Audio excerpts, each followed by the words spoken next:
راز شگفت انگیز گیاه نونی در مبارزه با سرطان.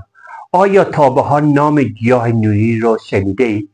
گیاه عجیب اما سرشار از ترکیباتی که دانشمندان رو شگفت زده کرده و باعث شده که نونی میوه‌ای که برای مناطق گرمسیریه و با طبع گرم درون آن گنجینه از مواد فعال قرار داره. موادی مانند زانتونها، اسکوپلانتین و پروکسیرونین و آنتی‌اکسیدهای قدرتمند، ترکیباتی که میتونه تکثیر سلولای سرطانی رو کند کنه و به سیستم ایمنی فرمان حمله بده.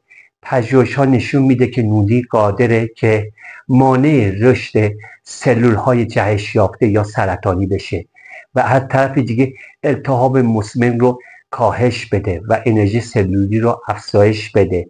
مهمتر از همه قدرت دفاعی بدن رو چندین برابر کنه.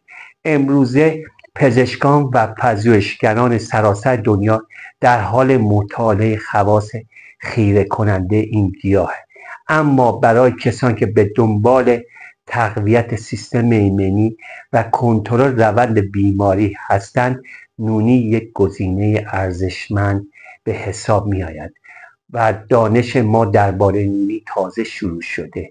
اگر می خواهید قسمت بعدی با نحوه مصرف درست و نتایج شگفت‌انگیز آشنا شید، کانال رو دنبال کنید و نظرات خودتون رو در کامنت بنویسید و لایک هم یادتون نره.